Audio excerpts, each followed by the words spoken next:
Assalamualaikum warahmatullahi wabarakatuh.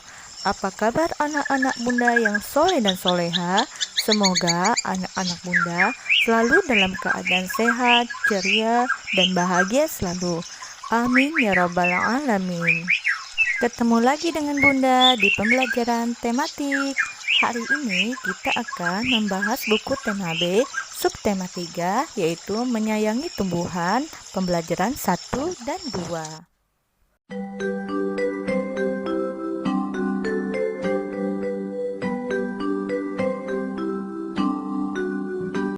Adapun tujuan pembelajaran kita pada hari ini adalah yang pertama, Ananda diharapkan bisa menuliskan hasil wawancara yang dibaca. Dan yang kedua, Ananda diharapkan bisa menceritakan kembali isi wawancara yang dibaca. Dan yang ketiga, Ananda bisa menghitung hasil penjumlahan menggunakan garis bilangan. Yang keempat, Ananda bisa menjelaskan tugas atau peranan anggota keluarga. Dan yang terakhir adalah Ananda bisa membuat motif hias tumbuhan. Sebelum memulai pembelajaran kita pada hari ini, marilah kita sama-sama membukanya dengan membaca basmalah.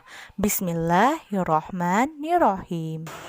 Ananda semua, apakah ada yang tahu apa itu wawancara? Wawancara adalah suatu kegiatan yang dilakukan untuk mengumpulkan data dan informasi dengan cara mengajukan pertanyaan kepada seorang narasumber. Di dalam wawancara terdapat unsur-unsur wawancara. Yang pertama adalah pewawancara, yaitu orang yang mewawancarai. Yang kedua, narasumber, yaitu orang yang diwawancarai. Biasanya narasumber ini merupakan orang yang ahli di bidangnya. Yang ketiga adalah topik wawancara dan daftar pertanyaan. Yang keempat adalah waktu dan tempat wawancara. Selanjutnya yaitu tahap-tahap wawancara, yaitu yang pertama tahap sebelum wawancara, yaitu tahap persiapan. Yang kedua tahap saat wawancara, yaitu pelaksanaan wawancara. Dan yang ketiga adalah tahap setelah wawancara, yaitu penyusunan hasil wawancara. Sekarang kita bahas setiap tahap ya. Yang pertama yaitu tahap persiapan atau sebelum wawancara. Hal-hal yang perlu disiapkan adalah satu, siapkan topik atau temanya, maksudnya dan tujuan dari wawancara. Yang kedua, menentukan narasumber. Dan yang ketiga, menyusun daftar pertanyaan menggunakan kalimat yang baik. Sekarang tahap wawancara yang kedua, yaitu tahap ketika wawancara atau pelaksanaan wawancara. Yang harus dilakukan adalah pertama mengucapkan salam, yang kedua memperkenalkan diri, dan yang ketiga menyampaikan maksud dan tujuan, yang keempat menyampaikan pertanyaan, mencatat dan merekam pokok atau isi dari wawancara, mengucapkan terima kasih dan mengakhirinya dengan salam. Dan tahap yang ketiga adalah tahap setelah wawancara atau tahap penyusunan hasil wawancara. Setelah wawancara, kita biasanya harus membuat laporan hasil dari wawancara.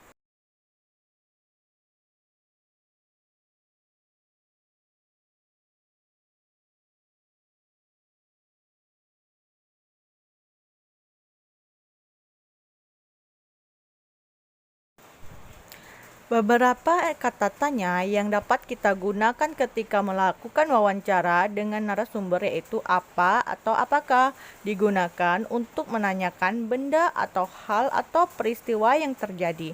Yang kedua, siapa atau siapakah, digunakan untuk menanyakan orang atau pelaku kejadian. Yang ketiga, bagaimana atau bagaimanakah, digunakan untuk menanyakan cara keadaan yang terjadi dalam sebuah peristiwa.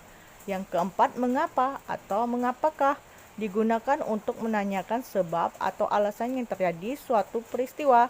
Yang kelima, kapan atau kapankah, digunakan untuk menanyakan waktu suatu peristiwa. Dan yang keenam, berapa atau berapakah, digunakan untuk menanyakan jumlah. Dan yang ketujuh, di mana atau di manakah, digunakan untuk menanyakan tempat peristiwa. Sekarang saatnya latihan. Bukalah bukumu halaman 66. Kemudian bacalah wawancara Pak Usman dan Nina. Kemudian praktekkan ya. Setelah itu kamu tulis isi dari hasil wawancaramu.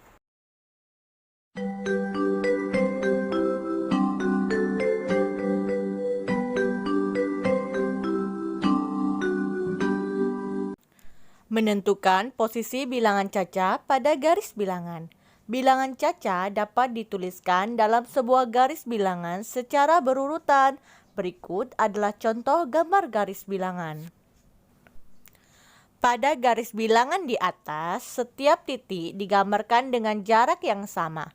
Selain itu, terdapat tanda panah yang menunjukkan bahwa garis tersebut dapat diperpanjang sampai tak terhingga. Pada garis bilangan tersebut juga semakin ke kanan letak suatu bilangan, nilai bilangannya akan semakin besar. Perhatikan contoh berikut.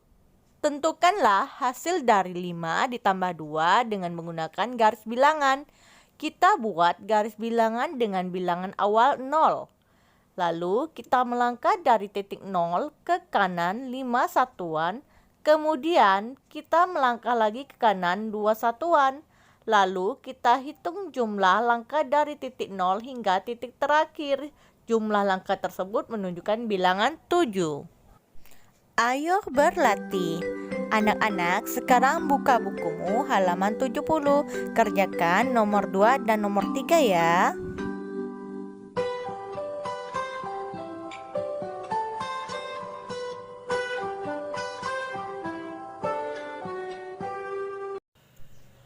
Tugas dan peran anggota keluarga di rumah.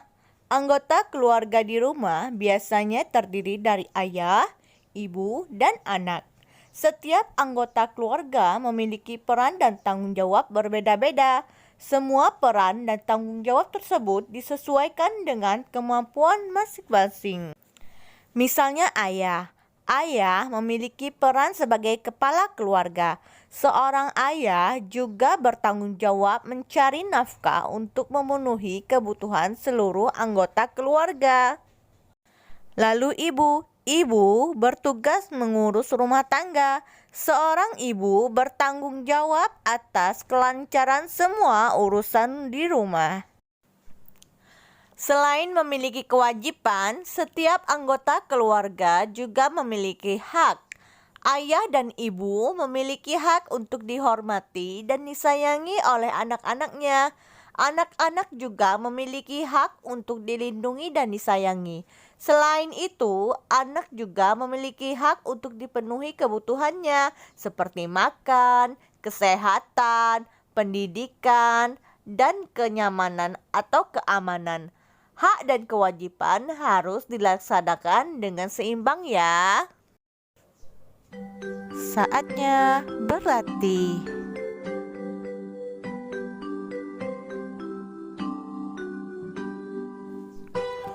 Tuliskan tugas dan peran setiap anggota keluargamu di rumah. Ayo berkreasi.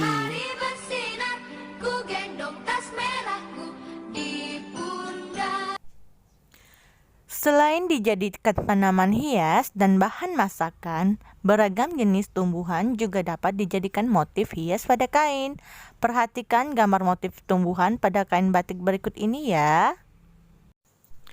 Motif manakah yang kamu sukai? Warna apa yang digunakan pada motif hias tersebut? Agar motif hias tampak lebih indah, hal yang harus kita perhatikan adalah garis dan warna. Kamu sudah belajar kan tentang berbagai jenis garis di tema sebelumnya? Coba ingatlah kembali macam-macam garis antara lain sebagai berikut. Ada garis lengkung, ada garis bersilang, ada juga garis sejajar, garis zigzag, garis spiral, dan juga garis gelombang. Warna dapat membuat karya seni menjadi lebih menarik loh. Ada banyak warna di sekitar kita. Beberapa warna dapat dicampur dengan warna lain dan menghasilkan warna yang baru. Warna dasar adalah kuning, merah, dan biru. Namun, jika warna-warna itu dicampurkan, maka akan menyebabkan atau menimbulkan warna baru. Contohnya, warna kuning jika dicampurkan dengan warna merah, maka menjadi orange. Warna kuning jika dicampurkan menjadi warna biru akan menjadi warna hijau. Serta warna merah jika dicampur dengan biru akan menjadi warna ungu. Saatnya berkreasi. Ayo membuat motif hias tumbuhan di buku gambarmu. Buatlah menggunakan variasi garis ya. Berilah juga warna yang sesuai agar gambarmu lebih indah dan menarik. Demikianlah pembelajaran kita pada hari ini. Ada beberapa kesimpulan yang dapat ditarik setelah pembelajaran ini. Yang pertama adalah wawancara adalah kegiatan mengumpulkan data atau informasi. Kedua, setiap anggota keluarga memiliki tugas dan peran masing-masing. Dan yang ketiga, menghitung penjumlahan dapat menggunakan garis bilangan. Dan yang keempat, tumbuhan bisa juga dibuat sebagai motif hias pada kain. Nah anak-anak, demikianlah pembelajaran tematik kita pada hari ini ya. Semoga apa yang kita pelajari hari ini dapat dipahami dengan baik. Bunda mohon maaf jika terdapat kesalahan dalam penyampaian. Terima kasih telah bergabung di kelas dia Bunda pada hari ini. Kita akhiri kelas kita dengan lafaz hamdalah. Alhamdulillahirrabbilalamin. Sampai ketemu lagi di pembelajaran berikutnya, yaitu pembelajaran 3 dan 4. Selamat belajar, semoga sukses. Wassalamualaikum warahmatullahi wabarakatuh.